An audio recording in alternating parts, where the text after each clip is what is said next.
Welcome to Breakthrough. Thank you for joining us.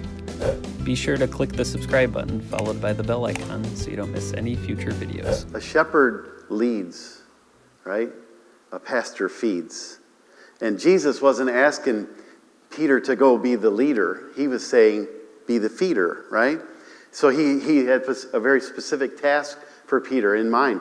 He wasn't like, go and be the leader of the church. Go be the apostle. Go be the one of the 12 elite guys. You know, go be the upper management of the church that I'm going to build that's going to encapsulate the entire world, and people are going to write many, many books, and there'll be, trillions and billions of dollars that are made off of this enterprise called the church.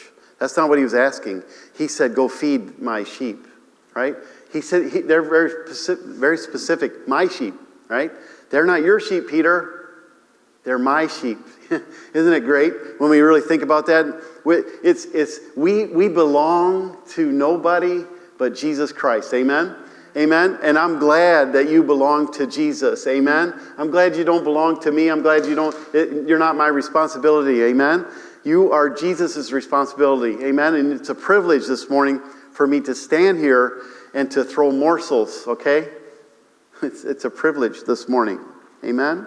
I like that Jesus is my shepherd. Is he your shepherd? The Lord is my shepherd, I shall not wait. We can almost quote the 23rd Psalm. The Lord is my shepherd, I shall not want.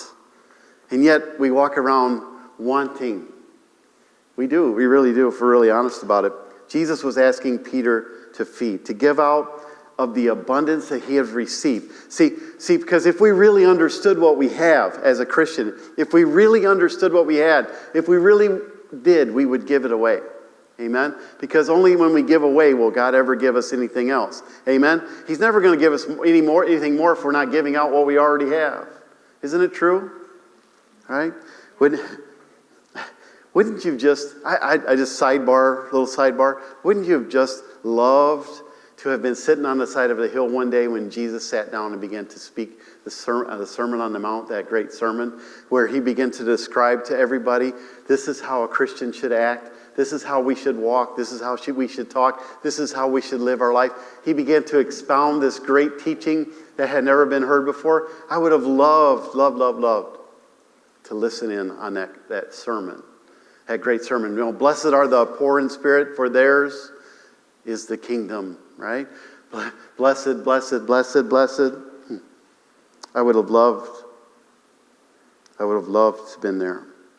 Or Peter was there, and Peter was also at the moment of transfiguration. Remember when Jesus went up on the mountain with Peter, James, and John, and Moses appeared, and Elijah, and Jesus took off his flesh almost and put on his glory for a moment. And Peter said, "Is it good that we are here?" He said that. Is it good that we're here? See, we think Jesus it fits into my mind or my concept, but Jesus is so much more than that.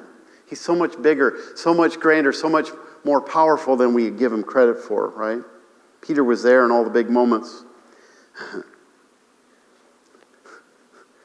Destination unknown. How would you have liked to have been Peter and walked up there with Jesus, and they were like walking along, and all of a sudden Jesus is like, "Hey, check this out." Woo! What would you be like? You would be like, "Whoa!" I don't know what I would have done. You guys think it's easy. We read a story and we're going, my mind makes up this thing, but this is Jesus. 3.5 years walking around with this guy, and all of a sudden he's like, "What? Who is this guy?" Is it good for us to be here? This week, we were talking, I don't remember when we were talking, it might have been Thursday night at practice.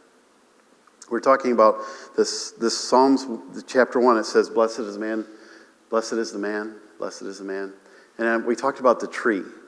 And how that the tree that's planted by the river, right, never loses its leaf, never has to worry about drought, doesn't have to worry about anything because the source, he's next to the source. And that's what we are as a Christian. We're next to the source, amen? The source in our life is here. We don't have to worry about reproducing, amen? We have everything that we need already here in our hands, amen? That's the truth, amen? I declare to you this morning that I am that tree.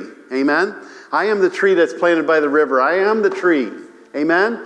I will reproduce this morning. Amen? You know, I went to a conference a few months ago. I don't know how long it was. And that was my prayer. I walked up to this apostle that I want to have come preach at our church. And he's from New Zealand and Ireland, and somewhere over there. And big difference, I guess. Anyways, he said, "What do you want?" And I said, "I want to reproduce." Amen? That's what I want. And you know what? That's what Jesus wants for us. He wants us to reproduce. Amen? What we have. Amen? I declare it. John 15, verse 8 says, "Herein is my Father glorified, that ye bear much fruit, so shall ye be my disciples." So you're my disciples if you're reproducing. Amen? Amen? Can't reproduce if you're only looking at yourself. Is it true? So shall you be my disciples, the followers of... A disciple is a follower of Jesus, right? If we're reproducing. Amen? Amen?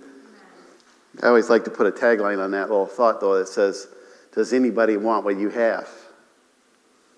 Okay, because it makes you look in the mirror. Does anybody really want what you have? Amen?